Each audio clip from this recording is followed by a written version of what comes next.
no, thank you, Jenda and Jerzak, for I guess giving me time to showcase what you guys are doing. So, as I understand it, both of you guys are based in Czech Republic, and I think you're based in Brno. Is it both you? Both of you are based in Brno, yeah. Both of us. I've never been there. I've done the UK tourist thing, go to Prague, go around, and all of that. But I've never been. But I know people from Brno, and it's quite a small city, yeah. So not many people come here like just for the visit when they are on the trip around Europe or around the Czech Republic. There is nothing really much to see in the city, except maybe 2 or 3 things. Yeah, but it's nothing like so interesting like in Prague or I don't know, Karlovy Vary or these are the. What is the games industry like in the Czech Republic? I mean, like you hear about the UK, US, and the Far East economies, but what is it like in the Czech Republic? Is it big? Is there like any major players there?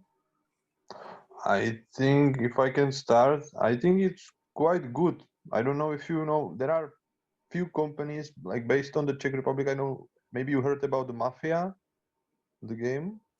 Oh wait, I've heard the Mafia game. Yeah.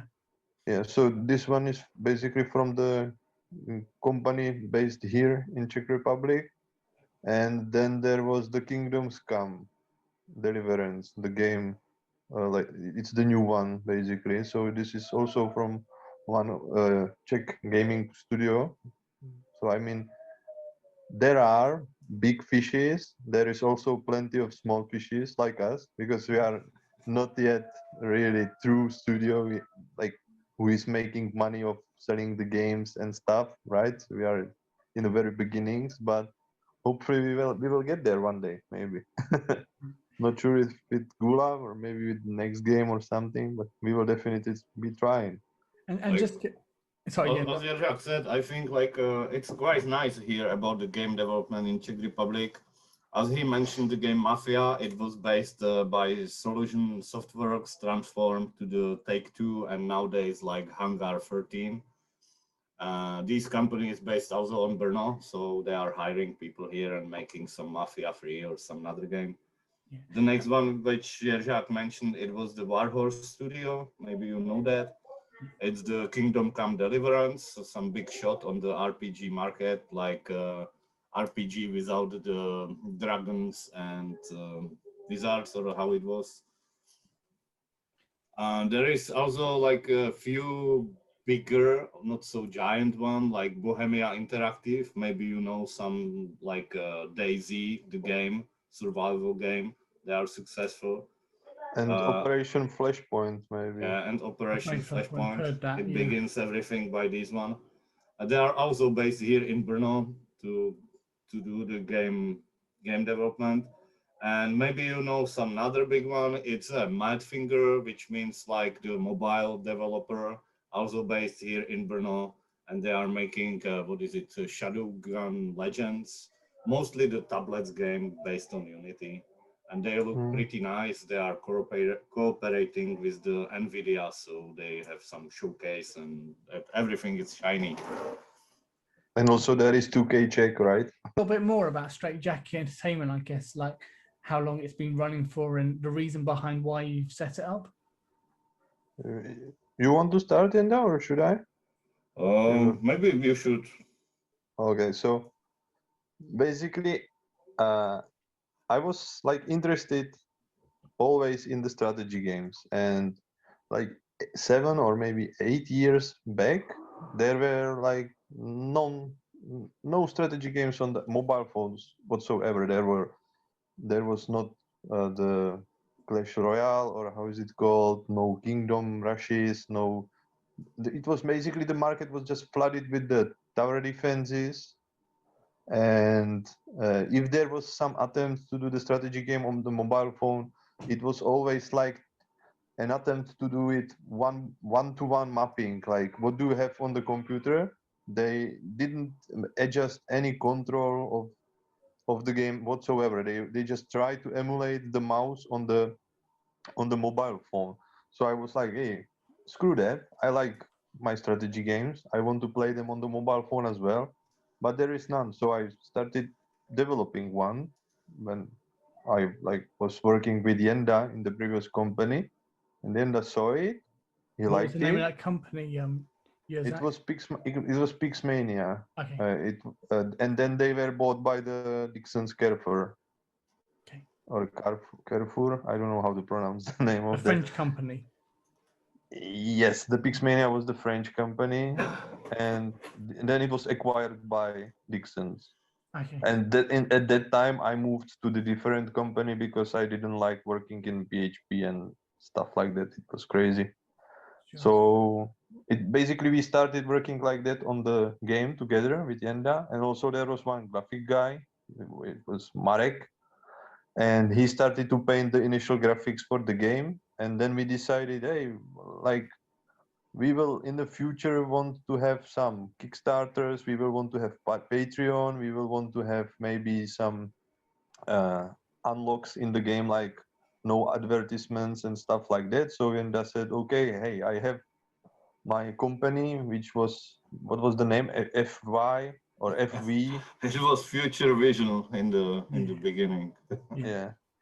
So we said, okay, let's reuse it, let's rename it, and then so we were looking for the name, and basically we were like, we are all kind of crazy, and basically that's why we like started the company. The name is like that because we are both crazy, or now it's only two of us again, but so we are both crazy. So we said, okay, the Straitjacket, it's what you put on the people when they are crazy. So that's how it was invented, basically. You're looking at mobiles, but have you thought about the PC game market as well? So in terms of, I guess from your studio perspective, do you feel that the mobile market is probably not too competitive, but it's oversaturated, i.e. that there are so many people coming out that it probably doesn't do the product justice?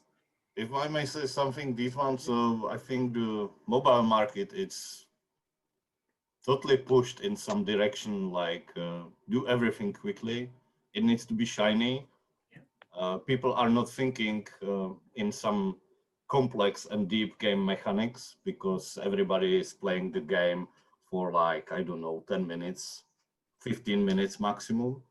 Not everybody is playing game like a real-time strategy on this one. If yes, they are buying some crystals or some time boost or some credit, So the gameplay is totally ruined. So this is like the area of very shiny games.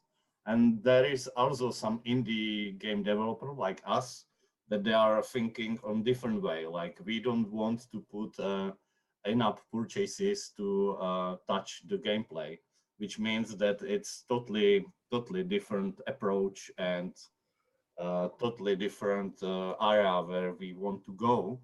And I think this is the only people that they are not visible to the market. They are very small. They don't have so much money on marketing and so and so. Yeah. And in parallel, there is some desktop market.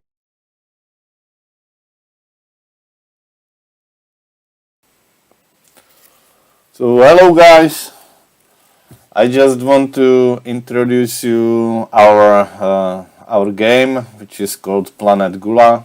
It's a real-time strategy game that you have three species that you can play. It's on the image. Like the left is the Herba Masters, in the middle is the Animalists, and on the right is the Waterlords. So I will show you how the gameplay looks like, and usually I will describe some simple game mechanics there. So here we have some skirmish for multiplayer. I will, let's say, change it for the map for 3 people. I will put there some 2 computers, some easy one and medium one. We have here the 3 species, as I said, the Animalist, which are focused more on power, the Herba Masters that are focused more on like healing, and the Waterlords that are focused more on some magic. I will keep it random, or yeah, I will keep it random, and later I will describe some another one. So this real-time strategy game is mostly about fight the enemy. So it means destroying his main base. So how it is now, I am the animalist now. I have here the headquarters, like the main base building, that it can produce the units. If I will click on it, it will open some circle buttons menu. So I will click on the middle because the tooltips are enabled, and it will just open the buildings menu, which on the left is different units. Each unit has different abilities and different parameters as it's on these, let's say, on the top. So this Mortal Paint, it's mostly like a wizard focusing on some spells. If I will go through from the top, so usually this is some fighter for the short distance, some melee fighter. This is also some melee fighter, a little bit with the different parameters. In the middle is something like a tank and some shooter for the longer distance, and somehow healer and wizard. But we are a little bit changing these abilities and parameters now, so it will be different. As you can see on the top is the parameters what they have. They are totally different, like attack speed, some spell power, hit points, armor, physical armor, and physical and magical armor, and some like magic power. On the bottom is here an experience bar. So when the units are fighting, the experiments is going up, and I can level them up also. So let's produce, I don't know, these, and these, and these, and these, and these. So it's going to the queue that the main base will produce them later as the speed is going. I will close the menu, and the unit is going to some center point. We are calling it like a camp or node. Here is a number 8. That number represents some space that I can build around. So if I will look closely here, I have here the main building. Here on the top is something like gold mine. We are calling it a sludge mine. It's producing a sludge, which is usually something like a payment or some money here. It's visible here on the top. This camp around the units are going, or grouping is producing a tech, like +1 tech per some few seconds. It's visible on the right top, and by this tech I can buy some special mutations. So in general, by the sludge, so the gold mines here, or the sludge mines are producing sludge, and I'm buying the units. By this tech, I can buy for each unit some special ability. I will show you later. So I will zoom out. We have a fog of war here, and if I'm clicking nearby this camp, I can send them the units on the top and the bottom. So I can plan some, let's say, tactical way how I will attack the opponent. So I will split them into the half, and one half will go down, and another half will go up, let's say. And also I will build, because I have space 8 here and enough sludge, so I will set up the economy. By this hammer on the left I can build 3 buildings: defense tower, the sludge hut, which is the gold mine, or a secondary base which will produce the units. So I will choose the sludge hut. An international publisher that you contacted, Jerzak, or yeah, it was a guy from Russia. Oh, okay. Have you tried looking at UK publishers as well? Sorry? Have you thought about looking at UK publishers as well? Like we were not actively like trying to search definitely for not them. actively, but it was a few people from UK. I think there is something called like Green Games or something like that. It was a publisher. Yeah, Greenlight. I- No, it's from Steam. No, Sorry, not Green, I'm like messing. Green something, you know. And I tried to send him some email, but it was without the response. So we are not actively looking. No, Yeah. I guess you just want to launch the game, and then if you think about getting No. Well, the strategy to market it is like slowly. Now it's slowly gathering the audience. yeah, For now, we still didn't like post it in the, for instance, public groups on Facebook. This is what I will do tomorrow, by the way, because it's Screenshot Saturday. I don't know if you heard about it, but it's the hashtag Screenshot Saturday. So we will join this one for now, and also we want to open it to the more open public, and we want to like slowly build the relation. I believe that it's much better than just be hidden and then really see push all the money in the marketing for one big boom and suddenly magically people will appear. I don't believe that this is the Yeah, me too. So it's not I think happening. how we are doing the playtest on Facebook, so we will like extend it that it will not be only Facebook, it will be streaming by Twitch and YouTube, you know, so people can just catch it and watch it later, because YouTube platform is totally encapsulate, like it's a site something. I don't think so. It's a target. It's for games. It's like mostly for the It social. is, man, it is.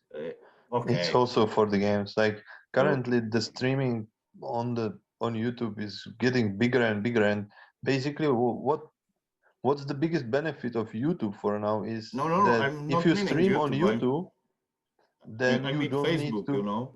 Facebook. And Facebook is, but you said YouTube. That's why I was Oh, confused. sorry, my mistake. apparently But so, Facebook is apparently they're now looking at the YouTube model and trying to help with monetization, and that might be a change in time where actually where they're going towards the YouTube model. You guys have got, I guess, a front foot because you've got that Facebook presence. You're growing. That might help Mhm. you as well. Yeah, we will see. Definitely there are problems with the APIs on the Facebook because they are paid. When you want to like, I try to set up the multi-stream so I can stream on three different platforms. But the only problem is that if you have a Facebook group that you want to stream inside, you have to pay like I don't know, it was $20 or $45 a month. yeah, And it's a I lot. was like, it's not bringing us the value back, you know. Because Well, if it brings the value back, at least if it makes it null, then I would do it. But I would rather give this $50 to somebody else to paint me one character in the game than to do that. and Or I will avoid the Facebook at all. Yeah. This honestly, like we can do it like in the Straitjacket way, you know. So if it's everything, if it's something like expensive or crazy setup, we will develop it and do it by our own, or find a way how we will do that. I'm not developing a streaming but Not streaming, but what was the multi-streaming or the stream proxy? This is not so yeah, big this deal. one. I don't know. I don't know. It's handling of a lot of APIs, man. It's also a big deal, I think. Yeah, but we can do it by two streamers. You know, one is playing the Yes. game and doing to the Facebook, and another guy can do it on the YouTube and Twitch or some different channels. This is not big deal. Yeah, Because this is the Straitjacket way, what you just Yeah. said.